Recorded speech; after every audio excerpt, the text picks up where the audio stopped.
In New Orleans, we're currently facing an affordability crisis that is in part brought on by gentrification through no action or no fault of African American homeowners.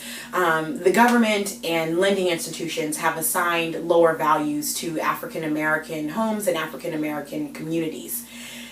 That trend starts to change and property values start to rise and things become more expensive when white homeowners, whom the government and lending institutions have deemed are of higher value, move into African American neighborhoods. I like to call it government-sponsored gentrification that's happening, things that are being allowed to happen at the cities.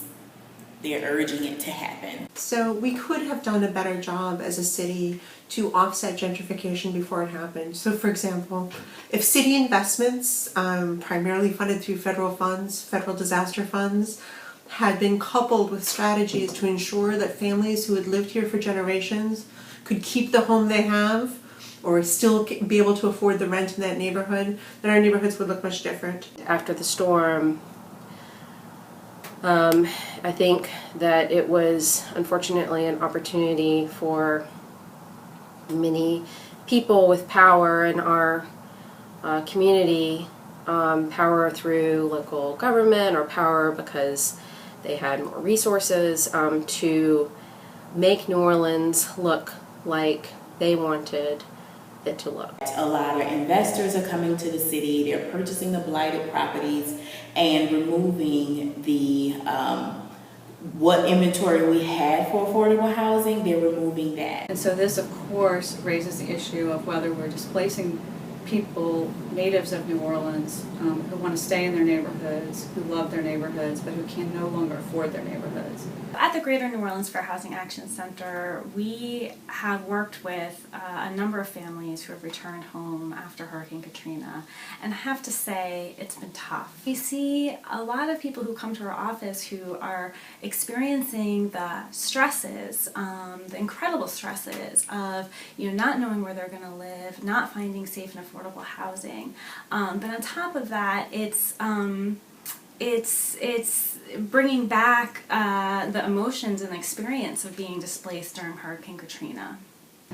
And so one of the things that the Fair Housing Center is working very hard to do is to make sure that as the Housing Authority considers developing its inventory of scattered site units and as private developers take on the development of high-end apartments in neighborhoods that have never seen high-end development before, that we do development in a way that's inclusive and that we use our resources, the resources of the government and private investment in ways that maintain our culture and maintain our city as a very diverse and inclusive place, and that we don't lose more than we gain.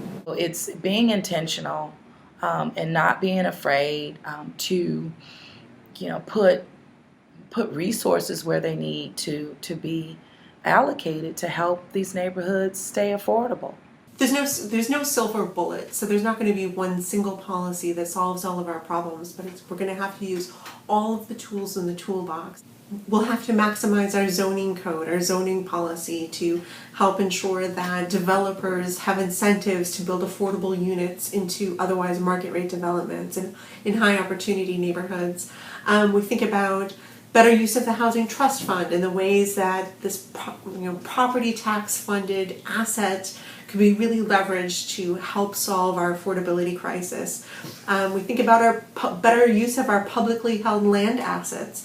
The Housing Authority of New Orleans has scattered sites of public housing throughout the city, including in some very high opportunity neighborhoods that are standing vacant and often blighted, and those could be turned back into public housing units in some high opportunity neighborhoods.